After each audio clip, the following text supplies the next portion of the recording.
addition to this new experience, we will also keep providing continuous free updates for Angry Birds.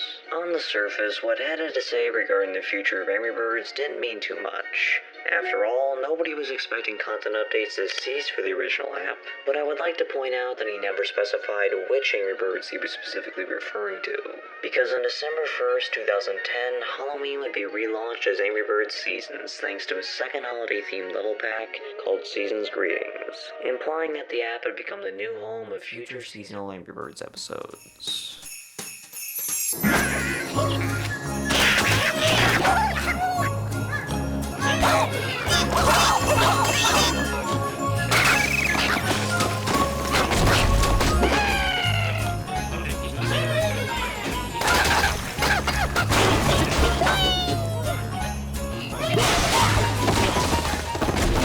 With the 45 Halloween-themed levels now nested in their own level pack, forever dubbed Trick or Treat, focus shifted towards its all-new Advent Calendar structured companion. Following the immense fan support behind the Halloween edition, Rovio had no choice but to run it back. This time with a whole new set of Christmas-related gimmicks that would set it apart from its predecessors. Right from the get-go, day one, you're presented with the gravity-defying snow blocks, which not only set the wintry scene, but simultaneously allowed for a whole new world of 3-star strategies. And yes, they really are immune to the forces of gravity, a curious decision that nobody quite understands to this day.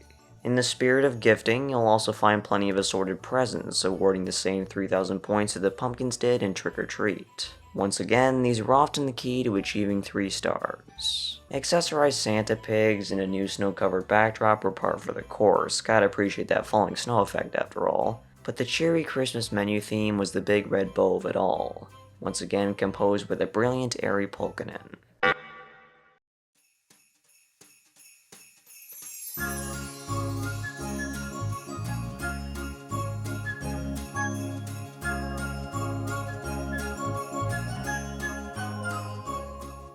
In place of the cutscenes, Rovio released a short film on their YouTube page, wishing fans a happy holiday. This scene would be immortalized in the level select screen, forever tying the two together. The dynamic duo of these 2010 level packs paved the way for future seasonal updates the following year, including direct Halloween and Christmas sequels in Hamoween and Wreck the Halls. Also helps that the app was on Android now. Yippee! Nearly a full year would pass before Christmas-themed merchandise arrived on store shelves, and naturally Commonwealth Toy Novelty was at the forefront of it all. In an initiative internally known as Christmas Everything, they developed a mass wave of all sorts of holiday merchandise, from stockings and snow globes to ornaments and plush. From the start, the idea was always to adorn the pre-existing products with Santa hats in keeping with the aesthetic from the game. Similar to what we saw with the Halloween set, this process began in the first quarter of 2011, March 14th to be exact, but this time the initial round of samples closely resembled what we see in production. At this point in time, only the original 5 birds were done up. Something ironic about that, given that none of the birds appear with the hat in-game, if you discount the app icon anyways. These were quite literally the first gen set, but with Santa hats sewn to their heads. With round 2 the following month, they'd finally shorn in the Minion Pig, along with new Santa hats that more closely resembled the ones from most artwork. The first set of hats actually do capture the alternate style seen in the game quite well, but I suppose Rovio wanted them to go for the less exaggerated look. Though that Minion Pig just had to be different, didn't he? Notice how all their bobs face towards the right side except Minion Pig? This would be an error astutely called out and corrected for the production samples. Though I will say, in-game left-facing is actually the correct direction. Come May, the minor inaccuracies with the hats were ironed out, and we now had what was essentially production. A set of 6, including Red, the Blues, Chuck, Bomb, Matilda, and a Minion Pig. Initial pre-orders were taken in August of 2011 on Toywiz.com for 5-inch and later 8-inch sets, with shipments expected to arrive in October. This ended up being a month too soon, as the set would actually co-launch on Shopped at Angry Birds in November. Speaking of which, they specifically put up a listing for a Christmas tree decoration 6-pack, or as we know them, the backpack clip scale plush ornaments. You could not find these anywhere else, as only Rovio themselves took inventory of them. We'll touch on what exactly makes these unique in just a minute. But once again, just as how the classic plushies debuted for the 2010 holiday season, Angry Bird plushies were back at it yet again as the hot commodity for 2011. Admittedly, it's hard to give a proper in-depth review of this set because there isn't much to say about their actual designs. See Classic Set Documentary Chapter 4, but now they have Santa hats. Yup, that's it. That isn't terribly exciting, and enthusiasts haven't exactly taken a liking to this set for that particular reason. They're faithful, just not creative. They did get special hang tags that mimic this season's Greedings app icon, which was the same shtick they pulled with Trick or Treat, but it was a nice touch. Same goes for their PDQ, adorned with snow, presents, and the Special Seasons logo. There are rare variations that came with sound chips, which of course I have here, just kind of a look I like for my collection. If you're like me and you're actively looking for these specific variations, you'll have to go for a Toys R Us, a Red Planet Group, a Daniel & Co., or a BBK. So for the US, you're stuck with Toys R Us. They're almost non-existent and hard to identify if they don't have their tags, in a sea of normal G11 retail which don't have sound. Costco did carry the 8-inch toys, which had their own platforms as well, just like Toys R Us. So really you have two options, and probably a few other really niche ones. If you're in Canada, your first batch had sound, which you can see a nice stack of here at Future Shop. But I've found that the later editions without sound are just about as common. With Hong Kong and apparently Israel and the surrounding markets, you don't appear to have any choice in the matter. Sound only. Otherwise, you're stuck with the more common no-sound retail release or the good stuff, which unfortunately will be the ones you come across most often. It would have been cool to see them in the claw machine in period though. They even got their own distinctive backdrop. This was just repurposed promotional artwork, but hey, at least it did something. The ornaments are a little bit more interesting because, as I said, they were shopped at Angry Birds exclusive. This means that the actual ornaments will always have Rovio import tags, and these, as you will later see, are distinctive due to their red loop, the dangler bit attached to their hats. And this would remain the only way to get the original designs of the Blues and Chuck in ornament form, as later releases would exclusively be sold with the updated designs. Speaking of which, 2012 saw the return of these Santa plushies, but of course this time with a twist. By that I mean the updated designs for the Blues and Chuck, of course, but how exactly could you acquire them? It's complicated, alright, so prepare yourself. I'm not joking. For the US, they would be exclusive to a pair of K stores, infamously Kmart and the seldom discussed Kohl's. Both retailers carried this set and were for all intents and purposes identical. Additional hang tags and sewn-in labels are their identifying trait. They are also visually identical to a mystery 3rd-gen batch. Not even I could tell you where these came from, but they're also by the HK98 factory, notably a different factory than the two that made the 2011 variants. I don't know if HK12 and HK86 were asking for too much money or what, and that's not the end of it. Though the vast majority of 2011 variants were by HK12, a few later ones were made by HK86, a factory you'll find was behind the vast majority of Trick or Treat and Hogs and Kisses. They returned for this 2012 4th gen set, but they did not utilize the updated designs. As of recording, we do not know where they were sold. We just know that a production run of them exists. Hang tag artwork was heavily revised for these new production batches, no longer in the style of the app icon, no, can't have that. Because now we had 2 more Seasons level packs to represent. So let's just mash them together for a tag that I've dubbed the Wreck the Winter Wonderland Halls edition. The background and logo are clearly from Wreck the Halls, while the elf pig in the foreground with the egg and the candy cane are from the episode card of Winter Wonderland. Not saying it doesn't look good, because the art styles certainly don't clash, it's just a weird decision stylistically. By contrast, the PDQs and retail platforms don't have the pig on them, and they look nice. I personally prefer 2011, but overall no complaints. While on the topic of the 8-inch Santa plushies, you guys over in the UK should be very familiar with these, as they are the only Santa plushies character ever imported. Unlike the vast majority of US copies, these had sound, in stark contrast to characters' previous platform efforts. Estonia was the same, but their batch did not get the redesigns, yet got the newer platforms and sound. Do you see why a video like this has to exist? Canada got a couple more batches that were for the most part okay, except for this one extremely wonky HK85 batch. Man, why do they look like that? Damn, they're ugly. And then Finland via Ammo Toys got a batch from June 2012, with the redesigns and sound. And finally you had Kensho for Hungary that followed suit, 5-inch and 8-inch with sound. At this point, let's just make a quick spreadsheet, okay? There you go.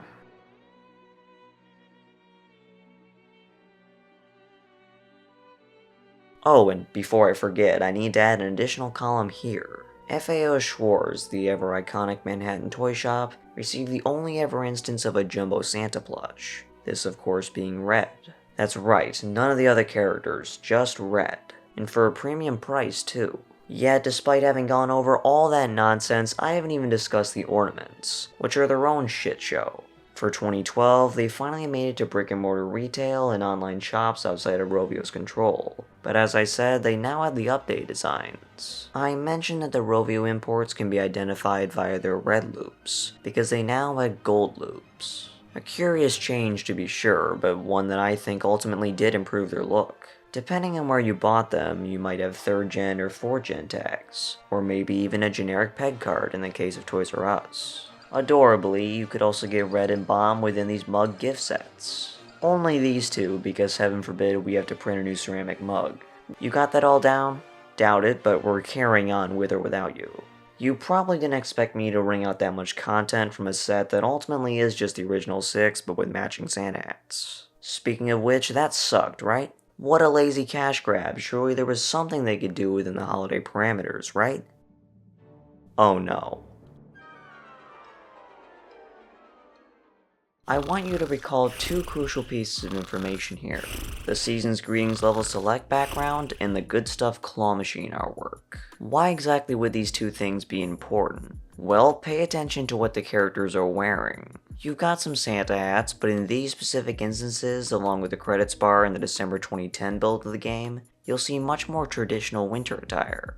Earmuffs, beanies, and scarves. They're kinda nondescript, but for a toy company like Commonwealth who are looking for any sort of content they can merchandise, they were ripe for the taking. Therefore, alongside the development of the Santa plushies, Commonwealth began work on a second holiday theme set, referencing these relatively obscure renders. So we go back to March 2011, where we can also find the first batch of winter samples. We've got Red, the Blues, Matilda, and the Minion Pig.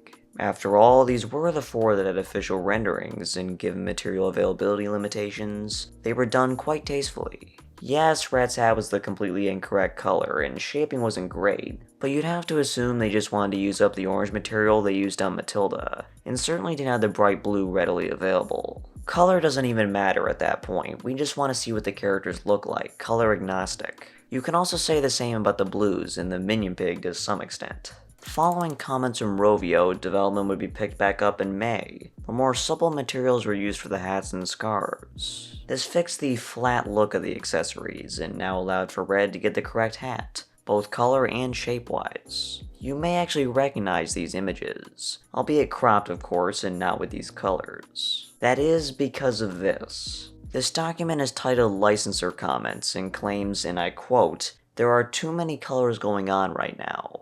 To that I say, what the hell? These are your designs, you put them in the game, but now you want to prove the toy despite being game accurate unless the color palette is subdued? And apparently you now like the fact that the Blues hat is yellow? But what about this one? No. We actually do like the yellow. The solution ultimately was to color all the accessories on each character a singular body contrasting color. For Red, this was deemed dark green, and on Matilda, this was a bright blue. The little bobs at the end could be different, that was okay apparently. Whether you agree with the changes or not is of personal preference, and from a design perspective, the simpler color palette was probably for the best. The original colors did clash when translated to plush, but I'd hold that they have far more charm and would have been faithful to the source material. That was all behind the scenes, but the first time we ever saw them goes back to that August wave of pre-orders that surfaced on Toywiz. Alongside those Santa hat plushies, customers could place an order on a brand new set of 4 winter attire plushies. And sure, they did match the 4 we saw in development, but the image provided to them was completely unedited, showing the finalized samples but with the game-accurate colors. This would later be corrected when the items were split off into their own listings in October. Priced at $64.99, they were advertised as a 6-inch set, a never-before-seen size variation at the time, which we later learned meant limited edition. Pre-orders kept being pushed back, first in November, later January, but during that time, 2 more characters were added to the set,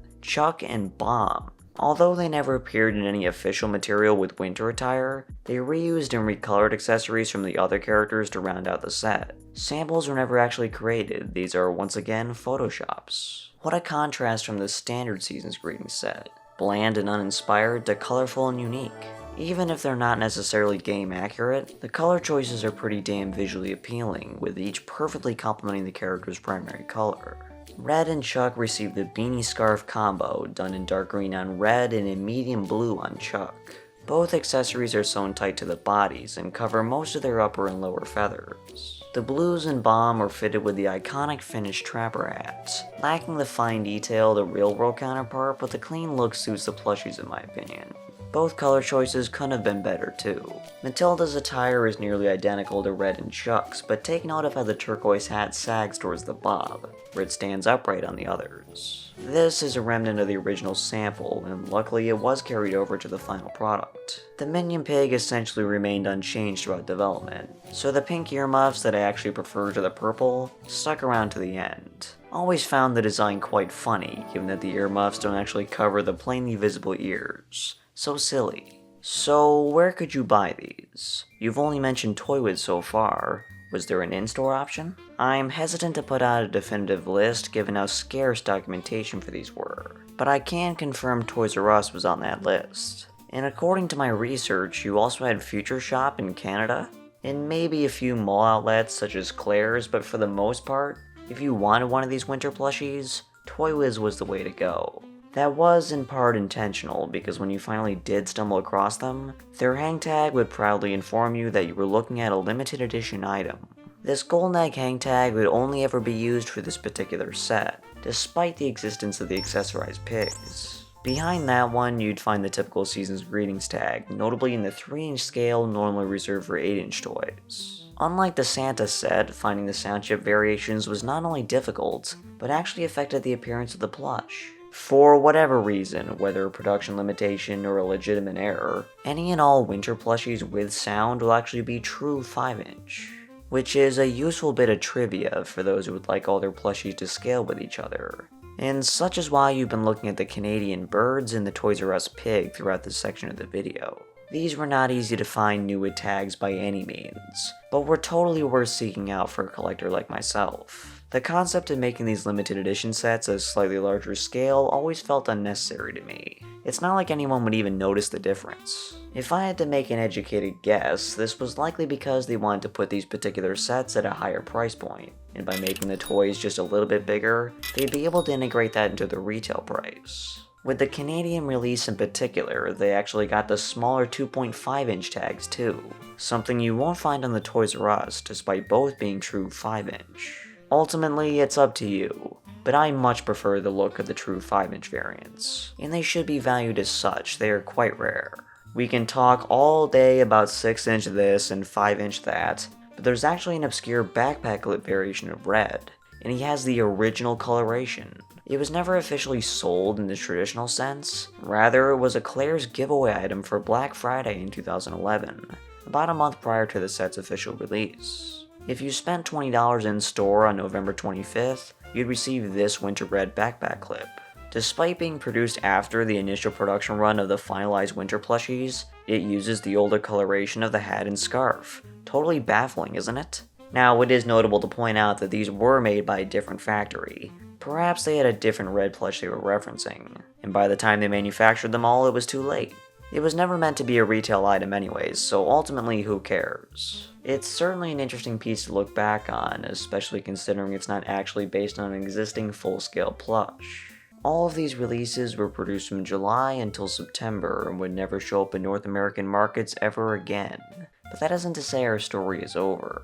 In fact, I dare say it's far from, as we've yet to discuss the most fascinating aspect of their history, the 2012 editions.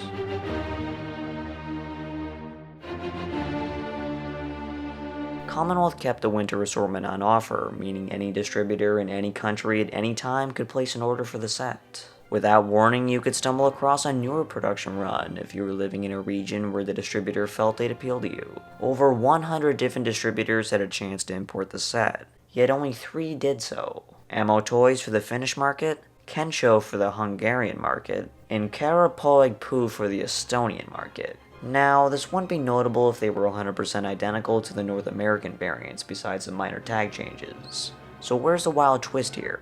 The 2012 Hong Kong Toy Fair was the first sign that something had changed since the original production run, as the 6 freshly made models put on display lacked one of the key accessories that made them so distinct in the first place: their scars. Look closely at Red, Chuck, and Matilda. The scars were just gone, and it's not like they're prone to falling off. But these were just samples, right? Perhaps they cut some corners for these display models, and they'd be right back on should we see another production run. Nope. Come late 2012, Finnish retail stores such as K City Market began to stock their shelves with the exact same set of winter plushies we saw at Toy Fair, scarveless and all. Not only that, but they didn't even bother with the limited edition hang tag either. Just a plain old 2011 Season's Greetings tag along with the import tag. You could find other small differences as well, such as the placement of Red's hat or Chuck's slightly lighter blue one.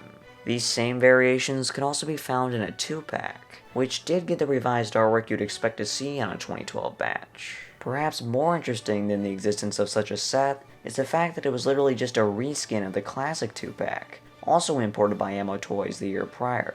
You can even see where the birds would have been lined up in the bottom corner. This would also be the only instance of the updated winter plushies in the 5-inch scale, because you guessed it, they were sound chipped. And the fun doesn't end there, as Ammo seemingly stockpiled 2 separate production runs of the set, and unbelievably they are not the same. The ones we've looked at so far are from the E12 production run, besides the 2-pack which was an F12. The F12 batch not only gave us the sound chipped updated Santa set, not only gave us the 2-pack, but also gave us the updated scarveless winter birds. This means we would finally see the cross-eyed Blue and Chuck, but that doesn't mean you'll ever get to own them. For whatever reason, Ammo sold their inventory of this set solely to the Vuokatti Angry Birds Activity Park in, well, Vuokatti, Finland. And there's a good chance you're looking at every copy ever made, if not close to. Maybe 100 total plushies exist if we're being generous here, and you can pretty much count on one set of hands the number of each in existence, which we shall do. Okay, this is a very important science experiment here, crucial to the history of the human existence. We need to know how many F12 winter plushies are in existence. If these aren't the things you're thinking about, you need to change your perspective right now, because this is what really matters. I believe we can find our answer by overanalyzing every single pixel of these contemporary Vuokatti Angry Birds Activity Park photos. So let's get a move on, shall we? And we'll first take a look at Red. So I'm counting 1, 2, 3 in the bin up here, 4, you might miss that one, 5, 6, 7 that are visible, aha, back here, 8, 9. Those are clearly white bobs, and Red is the only character in the set that has a white bob, so 9. Some other photos? None in the party room? Aha, one here. Plainly visible on the Logonet hoodie rack. So that's 10. 10 total Reds. Okay, let's move on to the blues. Okay, I'm not seeing any in the bin. Down here, 1, 2, 3, 4. There's a yellow trapper hat back here that can only be blue. On the hoodie rack, we have 5. And then over here, at this angle of the party room, we do have 6. Bottom right corner. By the way, take a look at this party room. That is just peak Angry Birds aesthetic right here. All the balloons and the umbrellas on the ceiling. Ugh, so great. What a dope party. Let's take a look at the Chucks. So right front and center in the bin, right there. That's 1, 2. Is 2 all we're gonna get? It appears that is the case. He is conspicuously the only character missing from the Logonet hoodie rack display, so by my count there are only 2 total F12 Ammo Winter Chucks in existence. Look, in actuality all these characters were probably made in equal quantities, so whichever one we find the most of, multiply that by 6 and you probably have the total production run, right? Can't be that there were only 2 of Chuck. They wouldn't make him more scarce for no reason. Be easy to make an assortment of 6. That's not a weird number by any means. Anyways, let's move on to Bomb. 1 in the bin. See the black and the red. See 1 here. 2, 3, 4. I can see that bomb in the back row. 5, 6, 7. 7 it is. Now on to Matilda. So right at the top here, 1, 2, 3, 4, 5, 6, 7, 8. Now, is this Matilda the same Matilda as this Matilda? Both appear to be lacking hang tags, so who's to say for sure, right? I'm saying 8. It could be 9 if you think this Matilda is different than this Matilda. But I'm saying 8.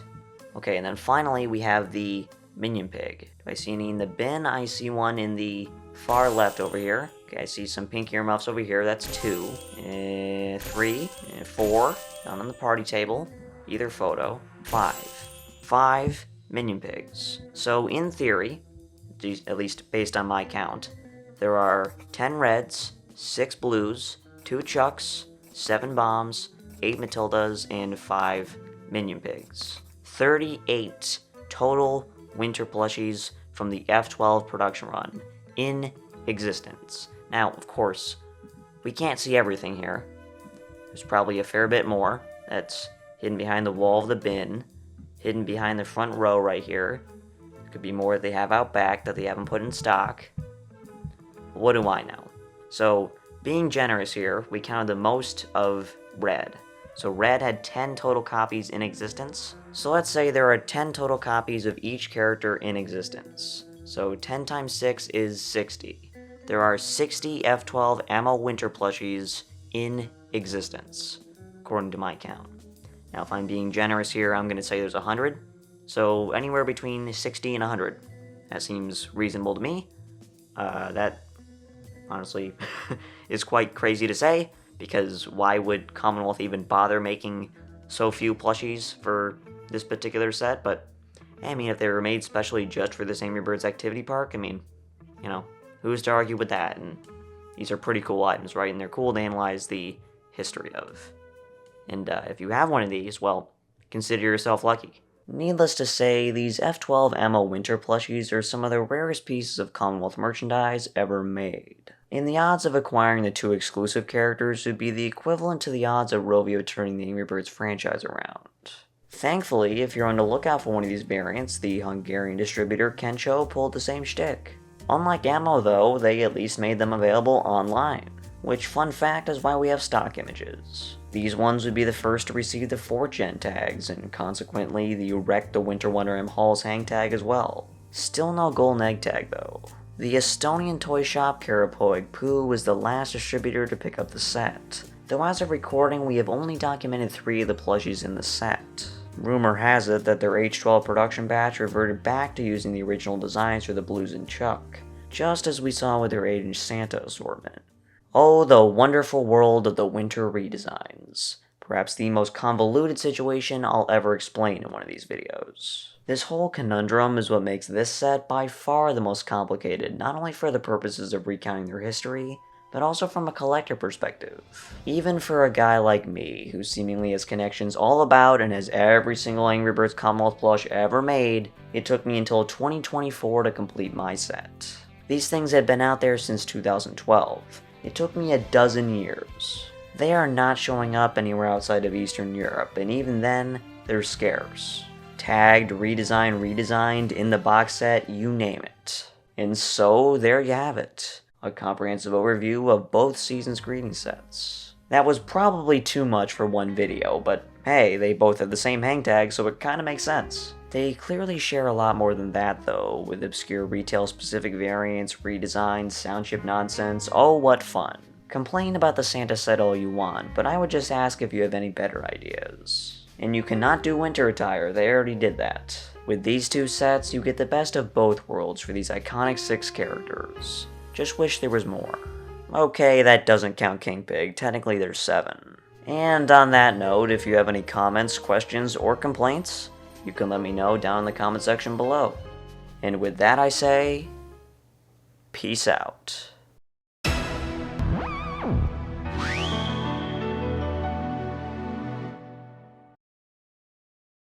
Wait just a minute.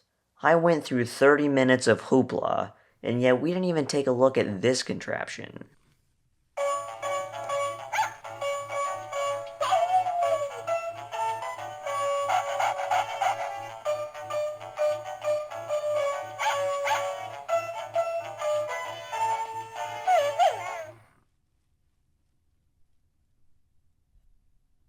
Supposedly, this was just an inventive reskin of a previous Frosty the Snowman and Nintendogs novelty plush, which you can see here. Not entirely sure if this was serious or not. Getting it to actually play is a pain, as you can see.